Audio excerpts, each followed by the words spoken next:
नमस्कार दोस्तों, मैं विमलेश और मेरी कहानी। काशीपुर के जंगल में एक खूनी शेर रहता था। वह आते जाते मुसाफिरों को मार कर खा जाता। जैसे जैसे लोगों को यह पता चला कि जंगल में नरभक्षी शेर रहता है, उन्होंने वहां से आना जाना बंद कर दिया। अब शेर को मानव जाति का मांस खाने को नहीं मिलता। फलस्वरूप उसने जंगल के जानवरों को खाना शुरू किया। जंगली जानवरों का जीवन अनिश्चित हो गया। अब कोई नहीं जानता था कि उनका जीवन कब समाप्त हो जाएगा, कब ये खूनी शेर का शिकार बन जाए।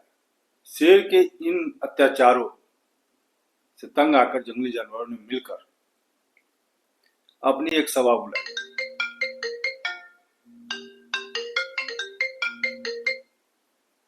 एक सभा बुलाई जिसमें हाथी से लेकर खरगोश तक छोटे बड़े सभी जानवरों ने भाग लिया। सभा का प्रधान एक हाथी को बनाया गया।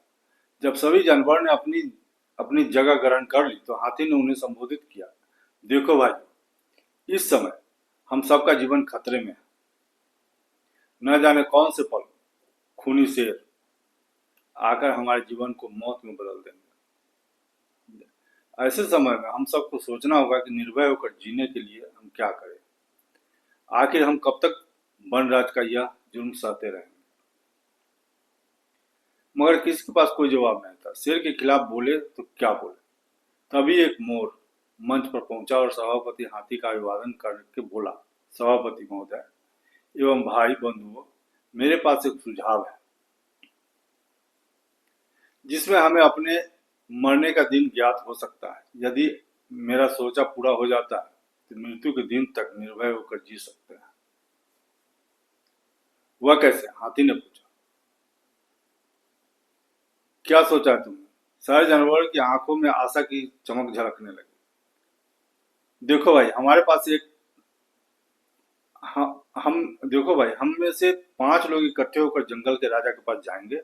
हम शेर से यही प्रार्थना करेंगे कि आप अपनी गुफा में ही आराम से बैठे रहें। आपके भोजन के लिए हम में से एक जानवर हर रोज आपके पास आ जाएगा। इस प्रकार आपको भोजन मिलता रहेगा और हमें भी अपनी मौत का दिन याद रहेगा। उसमें दोनों पक्ष चैन से रहेंगे। न हमें मृत्यु का भय सताएगा और न वनराज को भूख का। सब जानवर इस बात को मानते हुए तैयार हो गए और सभी ने मोर के इस सुझाव का समर्थन किया। सहमति होते ही 5 सदस्यों का दल मोर और हाथी की अगुवाई रहनुमाई में शेर के पास पहुंचा और शेर ने इस शर्त को खुशी खुशी स्वीकार कर लिया।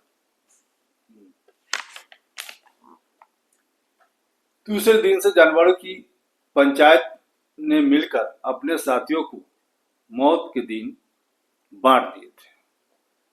अब वह हर रोज एक जानवर शेर की गुफा की ओर चल पड़ता।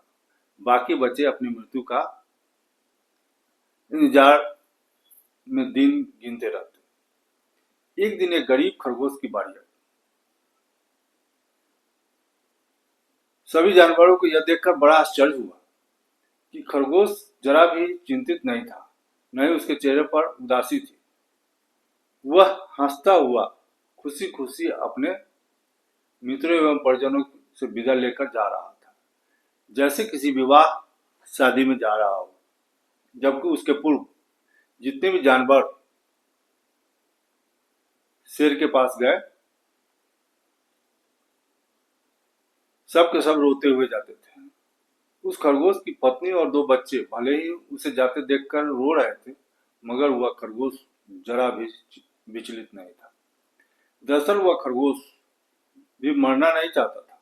न जाने क्यों उसकी अंतर्मात्मा उसे बार बार कह रही थी कि तुम मरोगे भी नहीं, क्योंकि तुम एक बुद्धिमान जीव हो।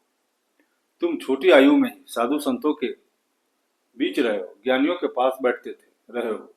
वहां से तुम्हें इतना ज्ञान मिल चुका है कि तुम मौत से भी लड़ सकते हो। इतना आत्मविश्वास था उसे।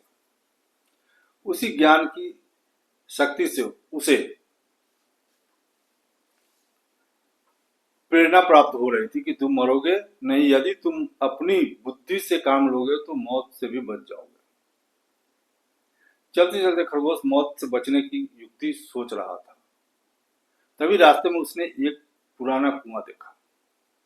उसने कुएं के अंदर झांक कर देखा, उसमें पानी थी और उसमें खरगोश की परछाई दिख रही थी।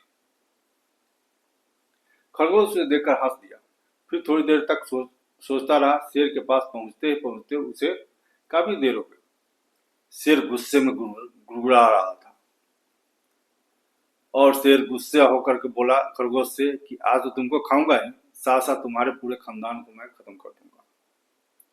तब खरगोश बोला कि नहीं महाराज, मैं तो आ रहा था आपके पास, समय से ही आ रहा था, लेकिन रास्ते में दूसरा एक शेर मिल गया था और वह कहने लगा कि जंगल का राजा मैं हूँ, मैं तुम्हें खाऊंगा। तो मैंने कहा कि नहीं, हमारे राजा गुफा में है, मैं उनका भोजन हूँ, मैं भोजन बन के जा रहा हूँ। जब मैंने ऐसा कहा तो आपके बारे में भी अपशब्द कहने लगा। तब उस खूनी शेर को गुस्सा आ गया और कहने लगा पहले मैं उसका खून पीऊंगा तब तुझे मैं खाऊंगा। चलो दिखाओ कहाँ है वह शेर, आज उसकी कहानी मैं समाप्त कर दूंगा। खरगोश आगे आगे और शेर पीछे पीछे चलता गया चलता गया। चलते चलते जंगल में उस कुएं के पास पहुंचा। वहां कोई दिखाई नहीं दे रहा था। शेर ने कहा यहाँ तो कोई नहीं दिखा दे रहा है। तब खरगोश ने कहा कि महाराज, आपको देख करके कहीं छुप गया, हो सकता है इस कुएं में छुपा हो, रुकिए मैं देखता हूँ। खरगोश छलांग लगाकर कुएं पर चढ़ा और कुएं की तरफ झांक करके कहा हाँ महाराज, यहाँ है शेर, आपको देख करके छुपा हुआ है। तभी शेर छलांग लगाकर कुएं पर चढ़ा और देखा कि उसकी नीचे एक शेर है। दरअसल में उस शेर की परछाई दिख रही थी, लेकिन शेर को लगा कि वह दूसरा शेर है और उसने और देखा न ताव छलांग लगा दिया।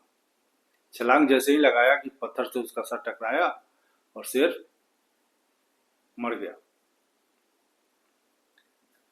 खरगोश हंसते हुए